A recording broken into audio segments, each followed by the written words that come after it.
guys, it's Jessie from Brands 411. We are here with For the Fallen Dreams at their album release? Album release. And you guys just are about to release your new album, 6. It actually came out at midnight. Yeah, I know it. It's out. But yes, we did. What kind of style is your album?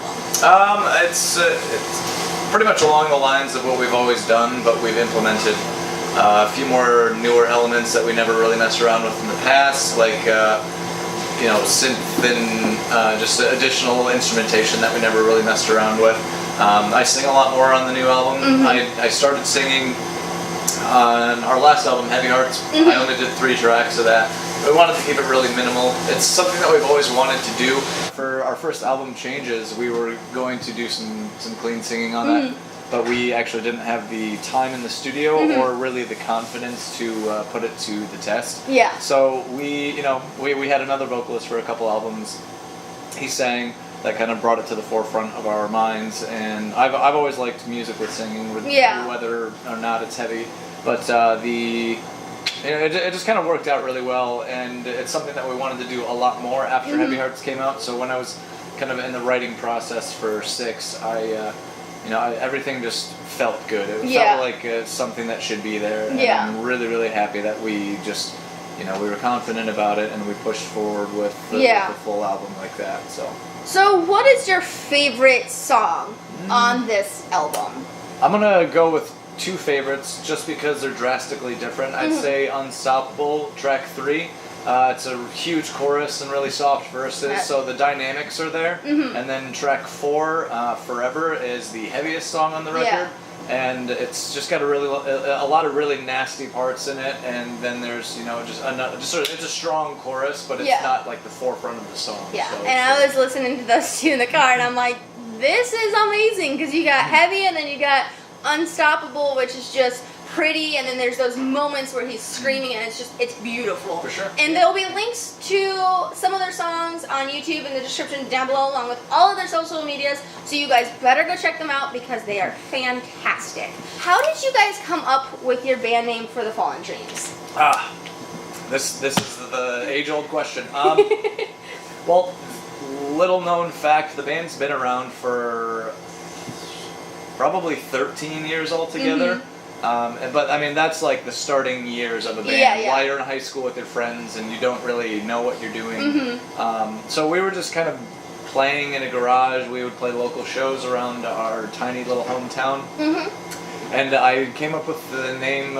I wrote a list of like 150 band names while I was watching the movie The Doors with Val Kilmer, and it's kind of a trippy movie, and I was in a kind of a, I don't know, I was 15 years old. Let's just put it that way. So I don't really know what it means or why it happened. There are times when I wish we could go back and change it because it could be a mouthful for people. It was a kind of at a time when long band names were in.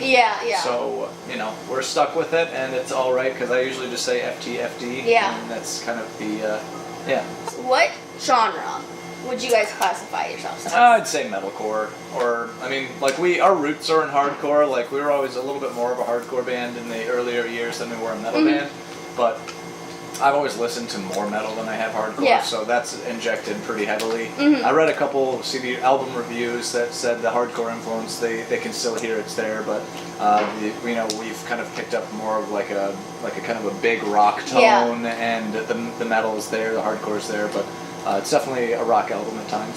So this is our 5th Rise release. We did one album a few years back on Artery Recordings, and it was just a 1 album contract. So as soon as the contract was up, Rise was like, "Hey, we're still over here if you want to do another album." And we're like, because Rise was just like, that's where we felt at home. Out of the places you have performed, what's been your absolute favorite venue?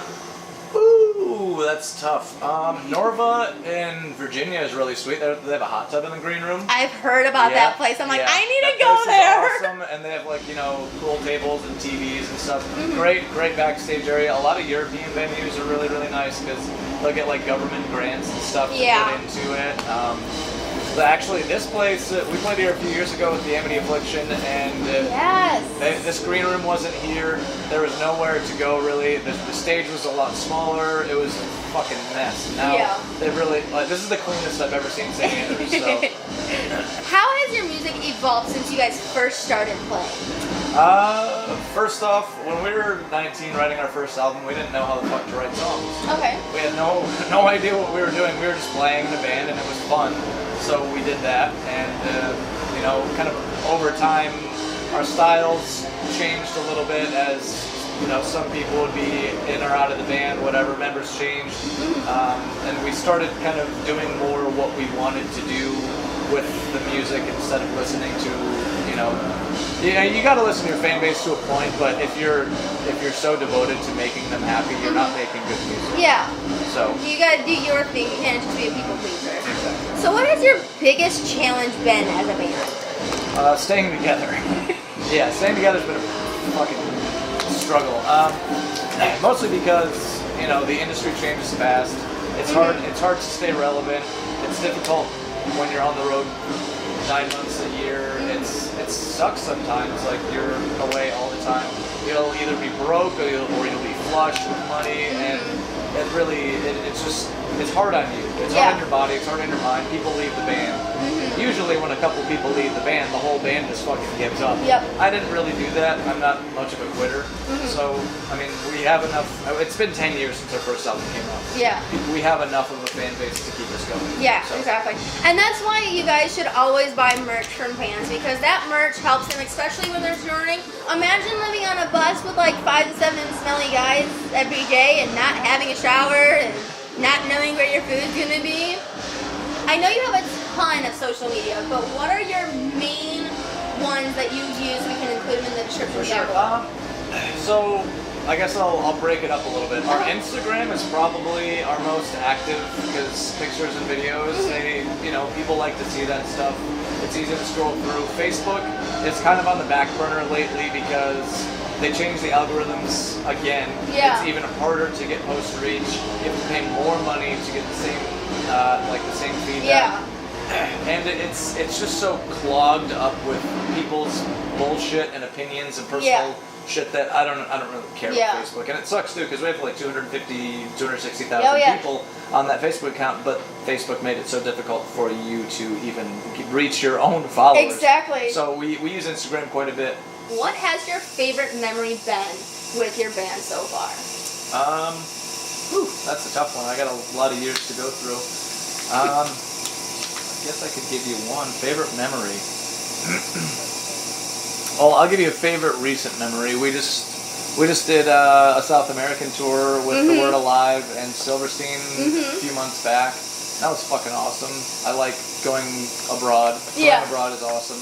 It was a really tiring tour, but I look back on that tour I feel great about it. It was one of the most fun tours we've done in many years. So it sounds like that would have been like an absolute blast. So that is all the questions we have for these guys. Please go check out For the Fallen Dreams in the links down below. We'll include all of their social media, and there'll be a clip of their song at the end of this interview, so you can listen to it and go check them out. Don't forget to subscribe to their YouTube channel, which will be in the links down below, and Rise Records YouTube channel.